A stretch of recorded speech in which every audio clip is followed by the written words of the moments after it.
Hello बच्चों, स्वागत है आप सभी का एडुरल क्लासेस के इस यूट्यूब चैनल पे। जैसा कि आज का क्लास बहुत ज़्यादा खास होने वाला है, क्योंकि हम लोग आज की क्लास में बहुत बहुत बहुत ज़्यादा इंपॉर्टेंट चैप्टर की ऊपर जो है वो डिस्कस करने वाले हैं। क्योंकि इस चैप्टर से अभी जो चैप्टर हम लोग इस वीडियो के अंदर कवर करने वाले हैं और जिसका कंसेप्ट देखने वाले हैं, उस चैप्टर से आपके एग्जाम में पूरे चैप्टर से लगभग नहीं कुछ तो 10 to 15 मार्क्स का ऑन एन एवरेज क्वेश्चन पूछा ही जाता है। इसलिए आप इस चैप्टर को कभी भी किसी भी हाल में छोड़ के नहीं जा सकते।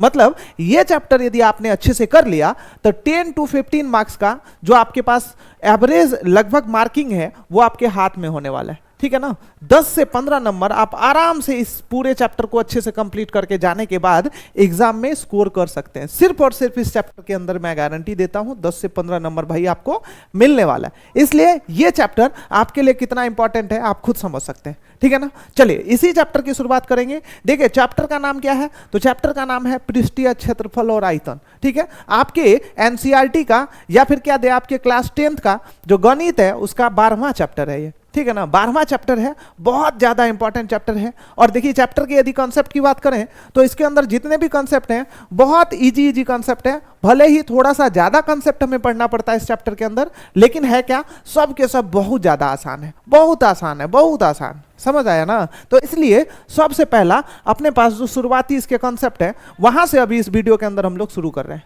ठीक है, तो इसलिए ध्यान से देखिएगा और वीडियो को लास्ट तक देखिएगा। और वीडियो देख के यदि आपको मजा आएगा तो प्लीज देखिए, कमेंट जरूर कीजिएगा और अपनी फीडबैक जो है हमें जरूर बताइएगा। साथ में आप अपने दोस्तों के साथ भी शेयर कीजिएगा। चलिए अब बिना लेट किए अपने बारी बारी से एक एक कॉन्सेप्ट की शुरुआत करते चले जाते हैं। ठीक है ना, चलिए सबसे पहला देखिए आपको समझना क्या है। देखिए आकृति के बारे में आपने आज से नहीं बहुत दिनों से सुना हुआ है और बहुत दिन से पढ़ते आ रहे हैं। ठीक है, लगभग क्लास 4 से ही स्टार्ट हो जाता है, क्लास 3 से ही आपको आकृति के बारे में समझाना और आप समझना शुरू कर देते हैं। ठीक है, जिसमें बहुत सारे आकृति के बारे में आपने पढ़ाई होगा। लेकिन हम लोग यदि यहाँ पे बात करें कि क्लास 10th के अंदर अपने इस चैप्टर के अंदर हमें किस तरीके से पढ़ना है और क्या पढ़ना है, तो देखिए हमने इस आधार पे जो है आकृति को टोटल 2 भागों में बांटा हुआ है। ठीक है, आपके पास जितने भी आकृति हैं उसको हमने कितने भागों में बांट लिया है, 2 भागों में बांट लिया है। देखिए पहला जो है हमने आकृति को बताया कि भाई कुछ ऐसे भी आकृति होते हैं जिसको क्या कहा जाता है, द्विविमीय। द्विविमीय कहने का मतलब है, आपने नाम सुना होगा अंग्रेजी में 2 डायमेंशनल। ठीक है ना, 2 डायमेंशनल आकृति होता है, 2 डायमेंशनल फिगर होता है, तो इसको 2 डायमेंशनल कहा जाता है। और कुछ ऐसे आकृति होते हैं जिसको कहा जाता है 3विमीय। 3विमीय का मतलब होता है 3 डायमेंशनल। ठीक है ना, इसको अंग्रेजी में क्या कहा जाता है, 3 डायमेंशनल। इस आकृति को 3विमीय आकृति को कहा जाता है 3 डायमेंशनल। देखिए दोनों में फर्क क्या होता है, तो द्विविमीय आकृति जो होता है ना बच्चों, वैसे आकृति को कहा जाता है जिसमें 2 विमाएं होती हैं। 2 विमाएं कहने का मतलब होता है, आपने देखिए माप के अंदर जो है ना, इसमें 2 तरीके के माप होते हैं। माप कह सकते हैं या फिर आप विमाएं कह सकते हैं। जैसे देखिए लंबाई और चौड़ाई है ना, तो इस तरीके से किसी भी आकृति में होता है तो उसको हम लोग कौन सा आकृति कहते हैं, 2विमीय आकृति कहते हैं। जैसे में देखिए उदाहरण के रूप में आपके पास आयत है और क्या वर्ग है, इसके अलावा समचतुर्भुज है, समांतर चतुर्भुज है, उसके बाद क्या समलंब चतुर्भुज है। ये सब के सब द्विविमीय आकृति के उदाहरण है। ठीक है, देखिए ये आपका हो गया बेसिक कॉन्सेप्ट। ठीक है ना, तो इस बेसिक कंसेप्ट को हम ऐसा मान के चल रहे हैं कि आपको अच्छे से पता है, आपको अच्छे से आयत का क्षेत्रफल पता है, परिमाप पता है, विकर्ण पता है। इसके अलावा यदि बात करें तो वर्ग के भी सब कुछ पता है, समलंब चतुर्भुज के पता है, समांतर चतुर्भुज के पता है और क्या समचतुर्भुज के पता है। तो मतलब क्या द्विविमीय आकृति को हम मान के चल रहे हैं कि आपका ये सब कुछ अच्छे से क्लियर है। हाँ, यदि क्लियर नहीं है तो बेसिक कंसेप्ट का आपको इसी एडुरल क्लासेस में और भी बहुत सारे वीडियोस मिलने वाले हैं, तो वहां से जाके आप अच्छे से क्लियर कर लीजिए। लेकिन अपने पास अभी टारगेट क्या है, क्लास 10th का यदि हमको पृष्ठीय क्षेत्रफल और आयतन चैप्टर को अच्छे से समझना है तो हमें सबसे पहले क्या करना पड़ेगा, हमारे पास जो मेन कॉन्सेप्ट है हम सबसे पहले उसके ऊपर डिस्कस कर रहे हैं। क्योंकि देखिए ये बेसिक कॉन्सेप्ट है भाई, तो ये बेसिक कॉन्सेप्ट आपका ऑलरेडी हम मान के चल रहे हैं कि अच्छे से क्लियर होगा। इसके अंदर बहुत ज्यादा कुछ है नहीं क्लियर है तो आप आराम से पुराने वीडियोस को जाके देख लीजिए। ठीक है ना, तो चलिए अब बात करते हैं हम लोग किस आकृति की, 3विमीय आकृति की। देखिएगा 3विमीय आकृति किसको कहेंगे, बताओ। द्विविमीय आकृति जो है ऐसे आकृति जिसमें लंबाई और चौड़ाई था उसको बोला था। तो 3विमीय आकृति क्या होगा, वैसा आकृति जिसमें लंबाई होगा, चौड़ाई होगा और क्या ऊंचाई होगा। ये 3 चीजें होंगी, मतलब 3 विमाएं होंगी, 3 माप होगी। क्या क्या, लंबाई, चौड़ाई और ऊंचाई। वैसे आकृति को क्या कहा जाएगा, त्रिविमीय आकृति कहा जाएगा। ठीक है ना। अब देखिए ऐसे आकृति के यदि उदाहरण की बात करें तो अपने पास सबसे पहला जो आकृति है वो घन होता है, घनाभ होता है, बेलन होता है, शंकु होता है। इसके अलावा हम कह सकते हैं कि गोला होता है। ये सब के सब कैसे आकृति हैं बताइए? 3 डायमेंशनल फिगर इसको कहा जाता है। त्रिविमीय आकृति इसको हिंदी में कहा जाता है। तो देखिए ये उदाहरण था अपने पास। भले ही इस उदाहरण का एक एक करके हम लोग अभी इस डिस्कशन करने वाले हैं और बहुत अच्छे से बहुत सरल भाषा में इसको डिस्कस करने वाले हैं। इसलिए आपको घबराने की जरूरत नहीं है कि मैंने उदाहरण में आपको घन बोल दिया, घनाभ बोल दिया और बेलन बोल दिया, शंकु बोल दिया तो आप बोलेंगे कि सर ये होता क्या है। चलिए एक एक फिगर का अभी हम लोग बहुत अच्छे से यहाँ पे डिस्कस करेंगे और यही सारा कुछ हमें कहीं ना कहीं इस चैप्टर के अंदर बहुत अच्छे से पढ़ना है। ठीक है ना। तो इतना कुछ पढ़ना है, बारी बारी से हम लोग एक एक चीज को अभी पढ़ना शुरू करेंगे। चलिए सबसे पहला अपने पास जो है डिस्कशन किसके ऊपर है बताइए? घन के ऊपर। देखिए घन में मैंने क्या बोला, ये सब कैसे आकृति के उदाहरण है बताइए? तो ये सब है त्रिविमीय आकृति के उदाहरण। मतलब क्या? त्रिविमीय कहने का मतलब है कि वैसा आकृति जिसमें लंबाई भी होगा, चौड़ाई भी होगा और ऊंचाई भी होगा। तो वैसे आकृति के उदाहरण घन है। तो सबसे पहले हम लोग समझते हैं कि आखिर घन किस तरीके का आकृति होता है और उसमें आखिर लंबाई, चौड़ाई, ऊंचाई के अंदर किस तरीके का संबंध होता है। ठीक है ना। तो चलिए सबसे पहला आकृति अपने पास देखते हैं हम लोग घन के बारे में। देखिए घन का नाम आपने सुना होगा, नहीं सुना होगा तो घन जैसा आकृति को देखा होगा। बहुत ऐसे आकृति को देखा ही होगा जो घन के आकृति का होता है। घन के आकृति कहने का मतलब है, अब देखिए एक चीज तो आपके दिमाग में फिट हो चुका है, बढ़िया से सेट हो चुका होगा कि त्रिविमीय आकृति घन है। तो त्रिविमीय है तो इसका मतलब क्या है कि ऐसे आकृति है जिसमें लंबाई होता है, चौड़ाई होता है और ऊंचाई होता है, तीनों कुछ होता है। लेकिन याद रखिएगा, देखिए इसमें लंबाई, चौड़ाई और ऊंचाई जो होता है ना, तीनों समान होता है। कहने का मतलब है कि तीनों बराबर होता है। ठीक है ना। तो वैसे आकृति को हम लोग क्या कहते हैं? घन कहते हैं। देखिए जैसे अपने पास इस तरीके का आकृति है, मान लीजिए ये कुछ इस तरीके का आकृति है। इस तरीके का आकृति आपने देखा ही होगा। तो बहुत ऐसे डब्बे हैं जो किस आकृति का होता है बताइए? घन के आकृति का होता है। और बहुत ऐसे डब्बे हैं जो घनाभ के आकृति का होता है। घन कहने का मतलब है, तो इसमें देखिए इसमें ऊंचाई की बात करें तो ये जो है अपना क्या है? ऊंचाई है, जिसको एच से हम लोग इंडिकेट कर सकते हैं। अब देखिए ये जो है वो उसको हम चौड़ाई कह सकते हैं आराम से। ठीक है ना। अब चौड़ाई के अलावा ये इसकी बात करें तो इसको हम लोग लंबाई कहते हैं, जिसको एल से इंडिकेट करते हैं।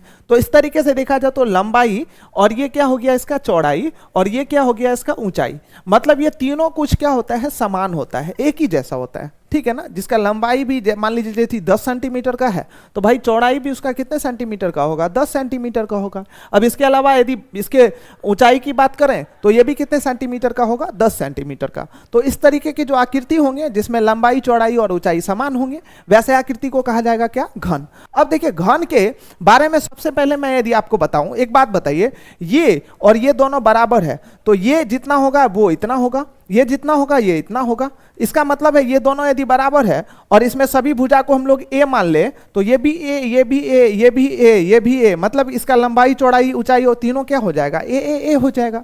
इसका मतलब है कि मैं यदि आपसे पूछूं कि बताइए घन में जो टोटल इसके सतह होते हैं, सतह कहने का मतलब होता है पृष्ठ। ठीक है ना। उसका जो सतह होता है, तो घन में कुल कितने सतह होते हैं? तो घन में 6 सतह होते हैं। ठीक है ना। चारों तरफ से सतह होगा, चारों तरफ से सतह होगा, ऊपर होगा और नीचे होगा। कुछ इसी तरीके का फिगर होता है। तो इसमें कुल कितने सतह होते हैं? 6 सतह होते हैं। अब देखिए एक सतह की बात करें तो इसका प्रत्येक सतह जो होता है, तो चूंकि लंबाई और चौड़ाई और ऊंचाई तीनों क्या होता है? समान होता है। तो इसलिए इसका प्रत्येक सतह जो होता है ना, वो किस आकृति का होता है? तो इसके वर्गाकार होते हैं। घन के जो प्रत्येक सतह होते हैं ये किस आकृति के होते हैं बताइए? वर्ग की आकृति के होते हैं। तो इसलिए आपसे कभी भी ये पूछा जाता है कि बताइए घनाकार फिगर के या घनाकार आकृति के प्रत्येक पृष्ठ किस आकार के होते हैं? तो वर्गाकार होते हैं, वर्ग के आकार के होते हैं। क्यों होते हैं? इसलिए कि इसका लंबाई, चौड़ाई और ऊंचाई तीनों समान होता है, इसलिए होते हैं। ठीक है। तो इसमें देखिए कुल कितने सतह हो गए? 6 सतह हो गए और 6 सतह इसका जो है ना वर्गाकार होता है। याद रखिएगा। देखिए इसमें पढ़ना क्या क्या है। सबसे पहले हम लोगों को जो पढ़ना है ये इतना कुछ पढ़ना है। किसके अंदर? घन के अंदर। आप ये समझ लीजिए सबसे पहले आपको पढ़ना है वक्र पृष्ठ का क्षेत्रफल, और उसके बाद पढ़ना है संपूर्ण पृष्ठ का क्षेत्रफल, फिर पढ़ना है क्या? इसका पढ़ना है विकर्ण। संपूर्ण पृष्ठ के क्षेत्रफल के बाद आपको पढ़ना है विकर्ण। ठीक है ना। विकर्ण पढ़ना है और उसके बाद लास्ट में क्या पढ़ना है? आयतन। ये 4 फॉर्मूला हमें इसके अंदर देखना है। इसी के ऊपर कैलकुलेशन आपसे पूछा भी जाता है एग्जाम के अंदर।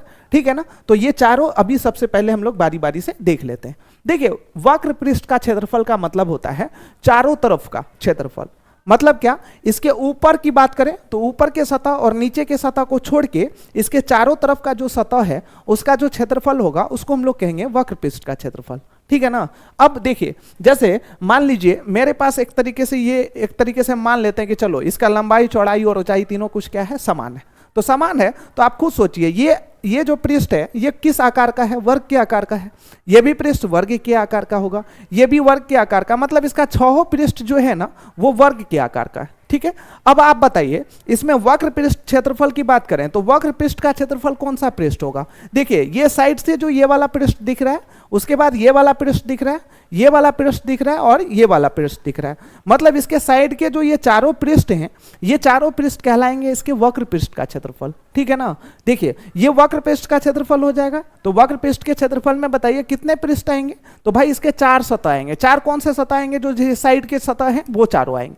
अब यदि संपूर्ण की बात करें तो देखिए संपूर्ण का मतलब क्या है, जितने सतह है सबका क्षेत्रफल, है ना। तो देखिए वक्र में क्या है, तो वक्र में 4 सतह है। तो बताइए संपूर्ण पृष्ठ का क्षेत्रफल में कितने सतह आएगा, तो एक ऊपर का भी जुड़ जाएगा और एक नीचे का भी जुड़ जाएगा। तो इस तरीके से देखा जाए तो घन के संपूर्ण पृष्ठ के क्षेत्रफल में कुल कितने सतह आएंगे, तो 6 सतह आएंगे ना। तो इस तरीके से हम आराम से कह सकते हैं कि इसका संपूर्ण पृष्ठ का क्षेत्रफल ये चारों सतह, प्लस में क्या ऊपर का जो ये सतह है इसका क्षेत्रफल, प्लस में क्या जो इसके आधार का क्षेत्रफल है ये क्षेत्रफल। अब एक बात बताइए, क्योंकि इसका सभी सतह जो है वो किस आकार का होता है, वर्गाकार होता है ना। तो चलिए बारी बारी से इसका फॉर्मूला हम लोग आराम से यहाँ पे देख सकते हैं। सबसे पहला देखिए, यदि वक्र पृष्ठ की बात करें तो एक बात बताइए, इसके टोटल कितने सतह का हमें क्षेत्रफल निकालना पड़ेगा। तो बाबू 4 सतह का क्षेत्रफल निकालना है और एक सतह जो है इसका किस आकार का होता है, तो वर्ग के आकार का होता है। अब बताइए एक सतह का क्षेत्रफल यदि वर्ग के आकार का है, ठीक है, तो वर्ग का क्षेत्रफल क्या होता है, भुजा स्क्वायर होता है। तो एक सतह का क्षेत्रफल क्या हो गया, इसका मान लीजिए जैसे भुजा स्क्वायर हो गया,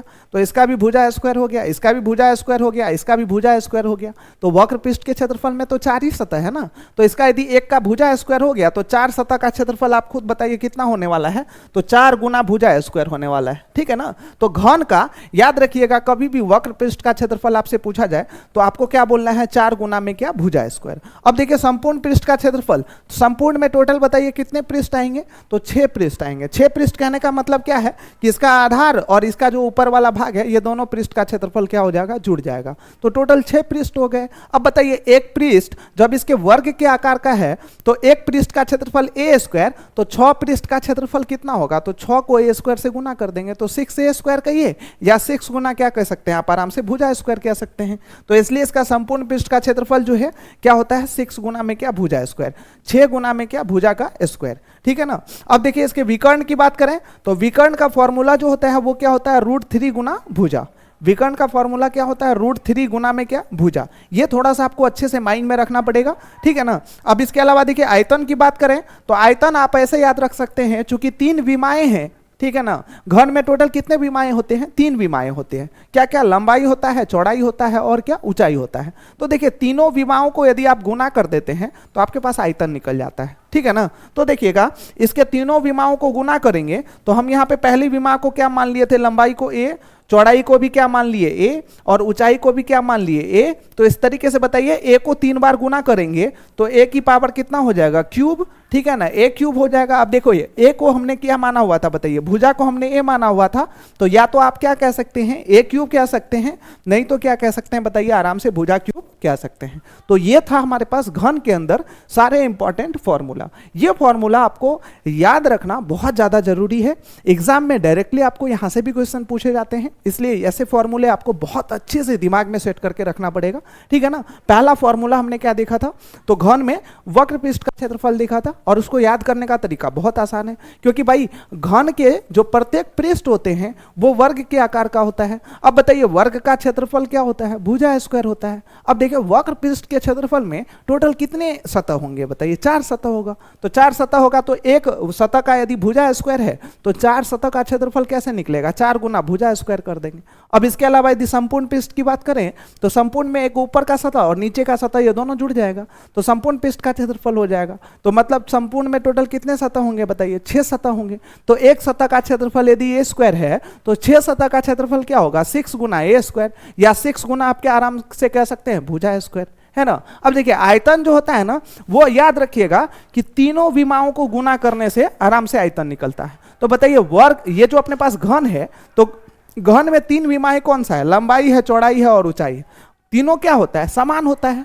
तो तीनों को गुना करेंगे तो a Guna a Guna a करेंगे तो a का पावर क्या हो जाएगा अपने पास, क्यूब हो जाएगा, या इसको हम आराम से क्या कर सकते हैं, भुजा का क्यूब कह सकते हैं, क्योंकि a हमने किसको लेट किया था, भुजा को लेट किया था, भुजा को माना था, तो a का क्यूब कहिए, या फिर क्या कह सकते हैं आप आराम से इसको भुजा का क्यूब कह सकते हैं। उसके बाद एक और अपने पास फॉर्मूला क्या विकर्ण का है, तो विकर्ण का फॉर्मूला अच्छे से दिमाग में सेट कर लीजिए, √3 गुना में क्या होता है, भुजा होता है, ठीक है ना, √3 गुना में भुजा होता है। चलिए ये था अपने पास फॉर्मूला। अब इसके ऊपर कुछ एग्जाम्पल हम लोग आराम से देख लेते हैं कि आपके एग्जाम में आखिर इसके ऊपर किस तरीके से एग्जाम्पल पूछे जाते हैं या फिर कैसा क्वेश्चन आपसे पूछा जाता है। तो देखिएगा क्वेश्चन का वेटेज कोई बहुत ज्यादा मुश्किल नहीं होता है, कुछ इस तरीके से भी आसान वाले भी क्वेश्चन आपसे पूछे जा सकते हैं, जो ऑब्जेक्टिव में भी पूछे जा सकते हैं या फिर सब्जेक्टिव में भी पूछे जा सकते हैं, 1 नंबर के भी पूछे जा सकते हैं, 1 से अधिक नंबर के भी पूछे जा सकते हैं, ठीक है ना। तो ये सारा किसके ऊपर है बताइए, कैलकुलेशन के ऊपर है। आपको फॉर्मूला अच्छे से माइंड में सेट करके रखना है, उसके बाद क्वेश्चन जो मिलेगा उसमें सिर्फ और सिर्फ क्या करना है बताइए, कैलकुलेशन ही तो करना है, उससे ज्यादा तो कुछ करना ही नहीं। चलिए एक एग्जांपल अपने पास है, इस एग्जांपल को अच्छे से देखते हैं। सबसे पहले अब हमें क्या करना है, देखिएगा इस क्वेश्चन में कहता है कि जो घन की भुजा है, मतलब प्रत्येक भुजा इसकी कितने सेंटीमीटर की है बाबू, 6 सेंटीमीटर की है, मतलब इसका लंबाई चौड़ाई और ऊंचाई तीनों कुछ क्या है, 6 सेंटीमीटर का है। तो इसलिए हम आराम से कह सकते हैं कि इसकी भुजा जो है वो 6 सेंटीमीटर की है। तो देखिएगा इसका भुजा कितने सेंटीमीटर का है, 6 सेंटीमीटर का। अब आपको सबसे पहले क्या कह रहा है, कहता है कि इसका वक्र पृष्ठ का क्षेत्रफल निकालना है, इसका संपूर्ण पृष्ठ का क्षेत्रफल निकालना है, आयतन निकालना है और साथ में विकर्ण निकालना है। ये तो बहुत आसान क्वेश्चन है, क्योंकि इसमें सीधा क्या करना है, हमें फॉर्मूला लगाना है और आराम से अपने पास भुजा दिया हुआ ही है। देखिएगा आपको घन में कभी भी या तो वक्र पृष्ठ का क्षेत्रफल निकालना है, या संपूर्ण पृष्ठ का क्षेत्रफल निकालना है, या फिर आयतन निकालना है, या फिर विकर्ण निकालना है। चारों चीज निकालने के लिए आपको क्या चाहिए, तो आपको भाई भुजा चाहिए। बिना भुजा का आप क्या कर सकते हैं बताइए, ना वक्र पृष्ठ का क्षेत्रफल निकाल सकते हैं, ना संपूर्ण पृष्ठ का क्षेत्रफल निकाल सकते हैं, ना आयतन निकाल सकते हैं, ना विकर्ण निकाल सकते हैं। तो हमेशा याद रखिएगा कि घन हो या कोई भी आकृति हो, तो फॉर्मूला जिस हिसाब से होगा उसी की हमें जरूरत होगी। तो हम लोग यदि घन की बात कर रहे हैं तो घन में अपने पास जो है किसी भी कैलकुलेशन को करने के लिए वक्र पृष्ठ का, संपूर्ण पृष्ठ का, आयतन या विकर्ण निकालने के लिए आपको भुजा का पता होना जरूरी है। बिना भुजा के ज्ञान हुए या पता हुए आप ये चारों चीज कभी निकाल नहीं सकते। तो आपके पास देखिए ना क्वेश्चन में भुजा तो दिया हुआ है, भुजा दिया हुआ, डायरेक्ट हम लोग क्या करेंगे बताइए, इसमें फॉर्मूला लगाएंगे और आराम से अपना काम कर सकते हैं। तो चलिए इस पे अच्छे से ध्यान दीजिए कि हम एक क्वेश्चन इसको करते हैं आखिर किस तरीके से आपको करना है। देखिए सबसे पहले हम लोग आराम से सॉल्यूशन लिख सकते हैं और यहाँ पे सबसे पहले लिख लेंगे क्या, घन की भुजा, है ना। तो देखिएगा घन की भुजा अपने पास कितना सेंटीमीटर दिया हुआ है, तो 6 सेंटीमीटर दिया हुआ है। अब आपको ए नंबर में क्या निकालना है, तो घन का वक्र पृष्ठ का क्षेत्रफल। तो यहाँ पे हम लोग क्या लिखेंगे, घन का वक्र पृष्ठ का क्षेत्रफल, है ना, वक्र पृष्ठ का क्षेत्रफल। अब देखिएगा घन का वक्र पृष्ठ का क्षेत्रफल क्या होता है, 4 गुना में क्या, भुजा स्क्वायर, है ना। तो 4 गुना में क्या होता है, भुजा स्क्वायर। अब बताइए 4 गुना भुजा स्क्वायर है, तो 4 को भुजा का मान कितना दिया हुआ, 6 का स्क्वायर करना पड़ेगा। तो 4 गुना में हम क्या कर सकते हैं, 6 छाके 36 कर सकते हैं। तो अब देखिएगा 36 गुना 4 यदि हम लोग करें तो 36 चौके कितना हो जाएगा, 6 चौके 24 2, तो 4 तिया 12 2 14, 144। और ये किस चीज में हो जाएगा, सेंटीमीटर स्क्वायर। क्योंकि हम लोग क्षेत्रफल निकाल रहे हैं तो क्षेत्रफल के लास्ट में हमेशा क्या होता है, जो भी इकाई होता है उसका स्क्वायर लगता है। ये तो आपको पता ही है अच्छे से, ठीक है ना। तो एक चीज तो हमने निकाल लिया, मतलब वक्र पृष्ठ का क्षेत्रफल हमने घन का निकाल लिया। अब देखिए दूसरा हमें क्या निकालना है, दूसरा निकालना है संपूर्ण पृष्ठ का क्षेत्रफल। तो बताइए संपूर्ण पृष्ठ के क्षेत्रफल के लिए भी क्या करेंगे, फॉर्मूला लगाएंगे। तो दूसरा में क्या लिखेंगे, संपूर्ण पृष्ठ का क्षेत्रफल, है ना। तो देखिएगा संपूर्ण पृष्ठ का क्षेत्रफल का फॉर्मूला क्या होता है, 6 गुना में क्या, भुजा स्क्वायर, है ना। तो 6 गुना में भुजा स्क्वायर करेंगे तो 6 गुना में भुजा की जगह पे क्या है, 6 का स्क्वायर। तो बताइए 6 गुना में कितना हो जाएगा, 36। तो 36 छके करेंगे तो कितना हो जाएगा, 216। और चूंकि ये भी क्या है, क्षेत्रफल है, तो इसलिए इसके लास्ट में भी हमें क्या करना पड़ेगा, सेंटीमीटर स्क्वायर लगाना पड़ेगा। क्योंकि आपको पता ही है क्षेत्रफल के लास्ट में जो भी इकाई में दिया रहता है हमारे पास, भुजा की लंबाई या कुछ भी, तो उसको हम लोग लास्ट में क्या करते हैं, स्क्वायर लगाते हैं। अब इसके बाद देखिएगा सी नंबर में हमें क्या करना है, इसी क्वेश्चन में बताइए, हमें आयतन निकालना है ना। तो सी नंबर में यदि हमें आयतन निकालना है तो आयतन का फॉर्मूला लगाएंगे। तो देखिएगा आयतन के लिए हमने फॉर्मूला क्या बोला कि बाबू आयतन का जो फॉर्मूला होता है वो क्या होता है, भुजा का क्यूब होता है। तो बताइए भुजा अपने पास कितना दिया हुआ है, 6 दिया हुआ है, इसका क्यूब करेंगे तो 6 का क्यूब कितना हो जाएगा, 216, ठीक है ना। 6 का क्यूब कितना हो जाएगा 216, ठीक है। तो 216, अब देखिए क्यूब में क्या होता है सेंटीमीटर क्यूब लगाते हैं। कभी भी आयतन के लास्ट में जो उसका हम लोग इकाई लिखते हैं जो सेंटीमीटर दिया हुआ रहता है तो सेंटीमीटर का क्यूब लगाते हैं। अब देखिएगा सेंटीमीटर का क्यूब क्यों लगाते हैं आप खुद सोचिए ना। 6 का क्यूब है तो 6 को 3 बार गुना किया, तो 6 के साथ जो सेंटीमीटर था तो सेंटीमीटर भी तो 3 बार गुना होगा, तो सेंटीमीटर 3 बार गुना होगा तो सेंटीमीटर क्यूब लग जाएगा। सेंटीमीटर इंटू सेंटीमीटर होगा तो सेंटीमीटर का क्यूब हो जाएगा।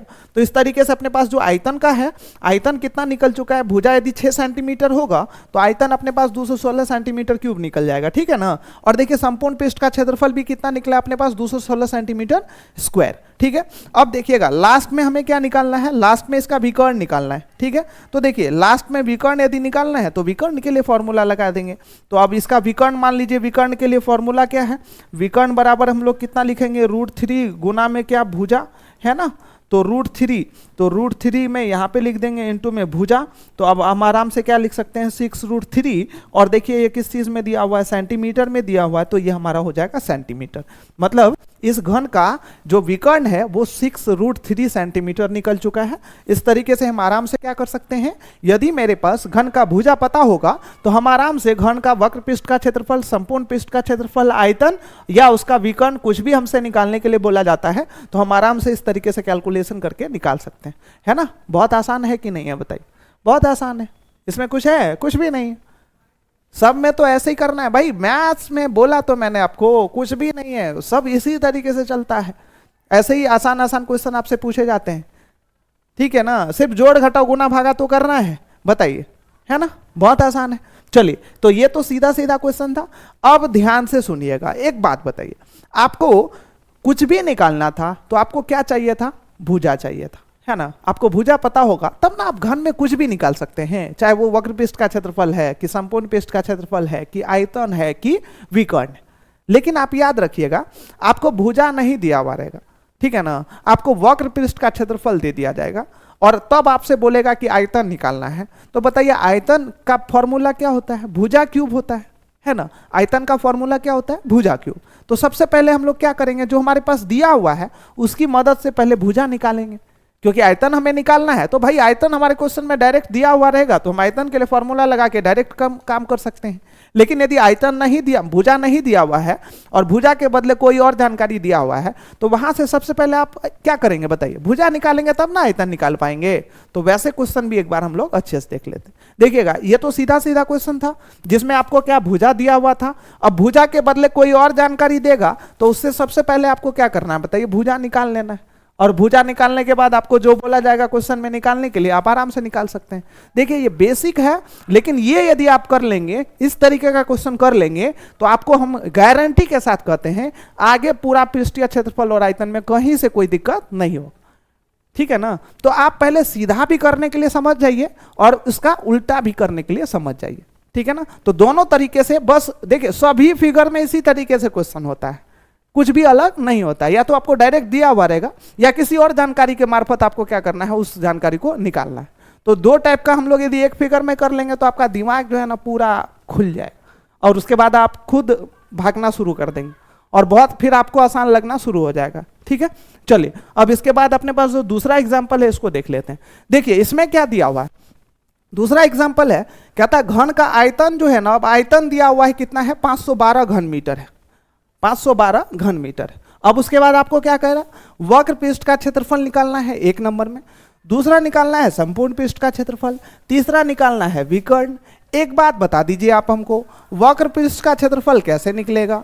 तो भाई इसको 4 गुना हमें क्या करना पड़ेगा, भुजा का स्क्वायर करना पड़ेगा तब ना निकलेगा। और संपूर्ण पृष्ठ का क्षेत्रफल कैसे निकलेगा, तो इसको भी 6 गुना में क्या करना पड़ेगा, तो भुजा का स्क्वायर करना पड़ेगा। अब विकर्ण कैसे निकलेगा, तो √3 को भुजा के साथ गुना करना पड़ेगा। देख रहे हैं, अच्छे से ध्यान दीजिएगा। तो इसके लिए भी हमें भुजा की जरूरत है, इसके लिए भी हमें भुजा की जरूरत है और इसके लिए भी हमें भुजा की जरूरत है।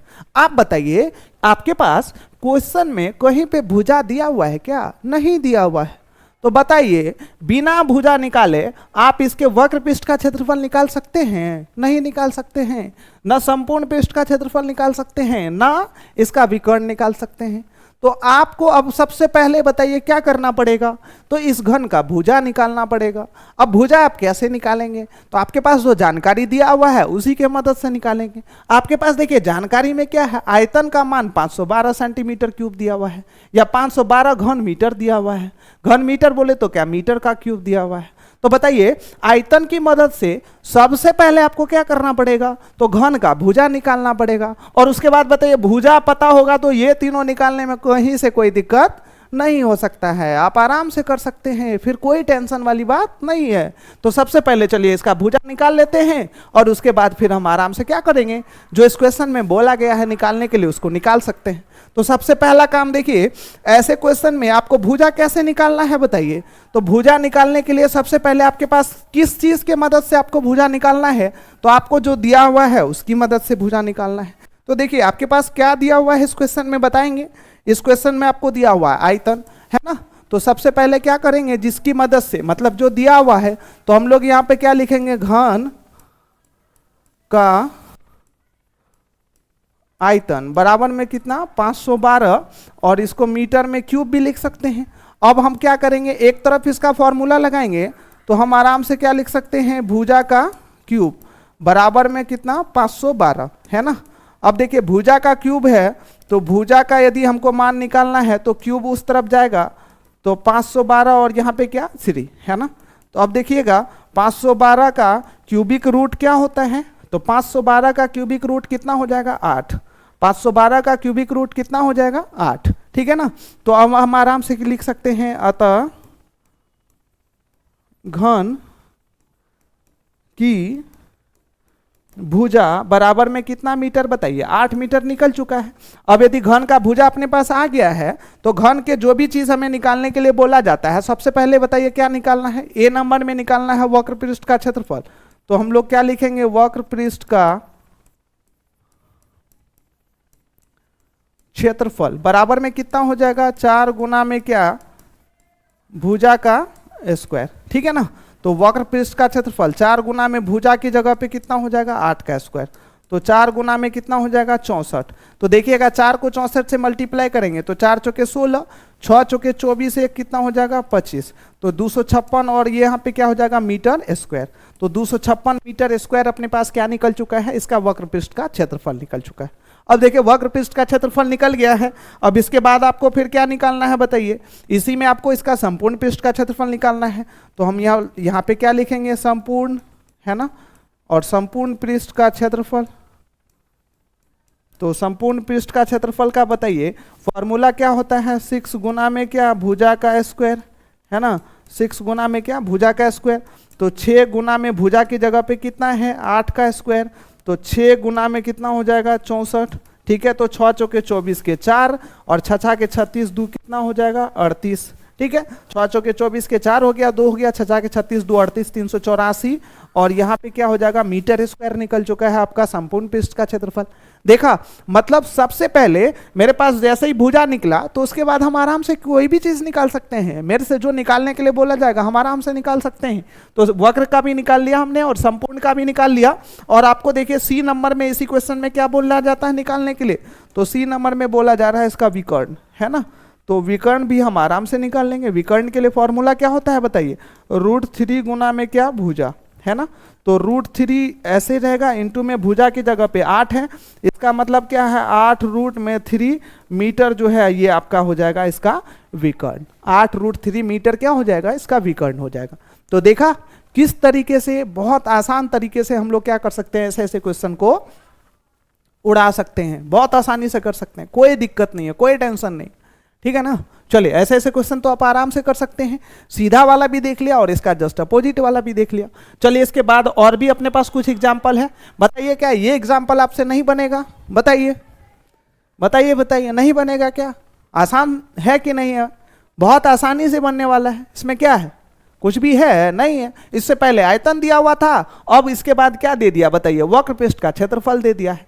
तो भाई वक्र पृष्ठ का क्षेत्रफल दिया है, लेकिन आपको निकालना क्या, आयतन, संपूर्ण पृष्ठ का क्षेत्रफल और विकर्ण निकालना है। तो बताइए आयतन, संपूर्ण पृष्ठ का क्षेत्रफल और विकर्ण कब निकलेगा, जब आपको भुजा का मान पता होगा तब ना निकलेगा। और देखिए भुजा का मान नहीं पता है लेकिन वक्र पृष्ठ का क्षेत्रफल पता है, तो बताइए वक्र पृष्ठ के क्षेत्रफल से सबसे पहले हमें क्या करना पड़ेगा, भुजा का मान निकालना पड़ेगा।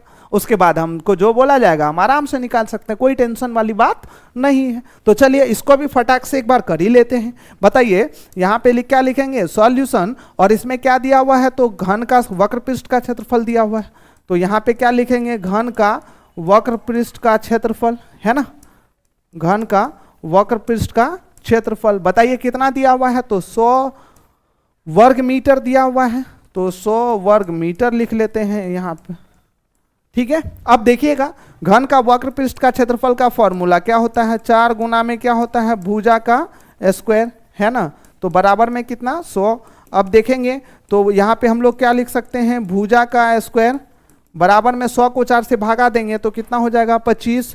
अब यदि भुजा का मान निकालना है तो स्क्वायर उस तरफ जाएगा तो अंडर रूट हो जाएगा 25। अब बताइए इसलिए भुजा बराबर हम लोग आराम से क्या लिख सकते हैं, 5 मीटर लिख सकते हैं। अब बताइए भुजा का मान निकल गया है, अब आपको जो भी निकालने के लिए बोला जा रहा है आप आराम से निकाल सकते हैं, कोई टेंशन वाली बात नहीं है। तो ए नंबर में क्या निकालना है, आपको आयतन निकालना है। तो आयतन बराबर में क्या होता है, बताइए भुजा का क्यूब होता है।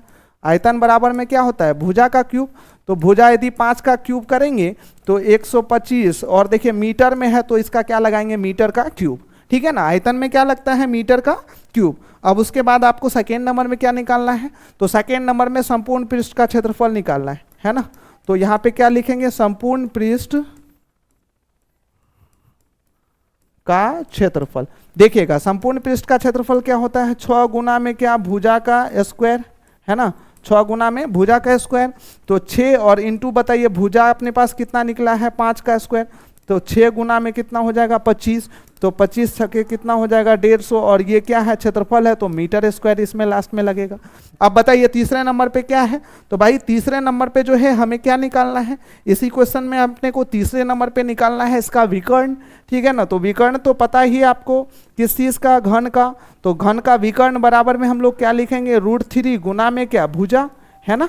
तो √3, अब √3 एज इट इज इंटू में भुजा की जगह पे 5 है तो इसको हम लोग क्या लिख सकते हैं, 5√3, और ये क्या मीटर में, ये आंसर हो जाएगा।